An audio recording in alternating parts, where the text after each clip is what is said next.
E você lançou 2 livros. Sim.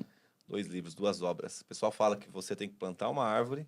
Já viu esse ditado? Uhum. Plantar uma árvore, escrever um livro e ter um filho. Aham. Já tá bom. Então, mas eu quero viver mais, né? Sim, não tô querendo te matar, não. Tô falando que você já plantou uma árvore? Não. Então segura a árvore. Segura a árvore Segura a árvore até os 90 anos, exatamente.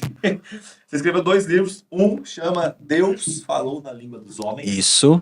E esse contexto, esse título é muito bom, aliás, eu lembro quando eu vi ele, quando você lançou, porque Deus não fala português. Deus não fala Deus português. falou português. Isso. Que nós pudéssemos entender, né?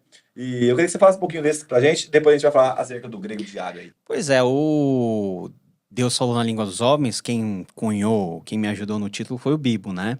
Ele tem umas sacadas boas. Eu ia colocar um título mais chatinho. Falei, não, vamos tentar esse daqui. E foi um título que realmente fala da essência do livro, que é contar essa história da palavra de Deus. Como que Deus revelou, dentro de que contexto Deus se fez, vamos dizer assim, conhecido às pessoas, como as pessoas transmitiram e como esse conjunto de livros que é a Bíblia Sagrada chegou a nós hoje.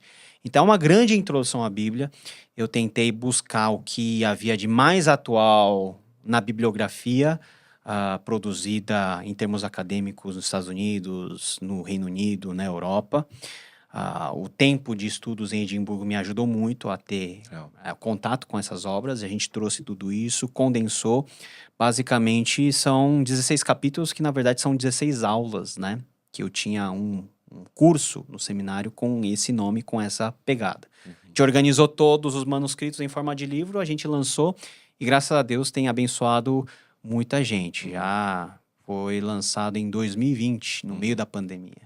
Caraca, bem no meio do furacão. Pois é. E a ideia de Deus, então, falou na língua dos homens, a gente pode entrar em alguns pontos do antropomorfismo, antropopatia, você aborda esse aspecto de Deus adaptar a sua linguagem para que se torne entendido? Na verdade, esse é o cerne, assim, o coração do livro, né? Deus, ele acomoda a sua mensagem às nossas limitações. Então, olha só que ato de graça e que milagre. Deus podia falar de um jeito perfeito e falar assim para os seres humanos, agora é com vocês, vocês se viram. Vocês se viram no 30. Não, Deus usou a língua presa de Moisés. Deus usou pessoas pecadoras para registrar esse livro. E esse livro é, ao mesmo tempo, palavra de Deus, mas é palavra de Deus escrito com a instrumentalidade humana de um Deus que se fez homem. E todas essas coisas, elas se misturam dentro da palavra de Deus. Então, Deus, palavra, encarnação, estar perto da gente, são todos conceitos que, na verdade, podem ser aplicados ao livro em si, que é a Bíblia Sagrada, que está aí de acesso fácil a qualquer um de nós hoje. E o grego diário, então, é um exercício de grego por dia? É isso que você quis propor lá? São 70 devocionais que eu faço de pequenos trechos, né? Frases, na verdade, de versículos soltos do Novo Testamento em grego, porque o meu objetivo aí não é atingir a grande massa de leitores, é ajudar os pastores e seminaristas a não esquecerem o grego que eles aprendem no seminário e que eles esquecem depois e por isso, às vezes, a pregação sai meio aquém do que poderia sair, né? Sim. Então, poder fazer um exercício devocional, uma leitura bíblica nos originais, não há Mastercard que pague, entendeu? Sim. É algo muito precioso, é algo que enriquece muito e o meu desejo e o meu objetivo com esse livro é que as pessoas tenham a noção do quanto faz bem, não somente como homem de Deus. Conhecer uma língua estrangeira amplia o mundo, a cosmovisão de qualquer pessoa. Então isso faz bem para nós, como pessoas, como seres humanos, faz bem como líderes, como pastores, como crentes. Muito bom. E exato, é isso que você falou. Eu tive um período que eu morei também em Londres, estava estudando, mas fui estudar inglês especificamente, né? Eu comecei a perceber conforme minha experiência com o inglês começou a aumentar, cara, a minha forma de analisar o mundo começou a mudar, porque a gente vai aprendendo algumas palavras que não tem tanta tradução, né? E aí você vai começando a filtrar as coisas mais e conversando com os amigos. Tem um amigo que ele é excêntrico, acho que ele é poliglota. E aí uma das línguas bem difíceis que ele fala até também e aí a gente conversando, eu falei, cara, mas por que você fez isso? Por que você foi estudar tantas línguas assim, né? Porque o cara muito dedicado em relação a isso e gasta bastante tempo. Ele falou, cara, ampliou a minha forma de enxergar o mundo. Com certeza. Eu consigo explicar o mundo com palavras que não estão limitadas ao português. Com Eu certeza. falei, cara, é isso. É isso. Ainda mais o grego, que na época e também hoje em dia, mas não é o mesmo grego, né? Acho que até poderia falar um pouco disso. O grego da época nos dá uma visão acerca do tempo em que ele estava sendo falado na boca escrito. Não somente isso, mas de todo o mundo grego, que é o Sim. grande mundo, o grande império que Alexandre o Grande conquistou.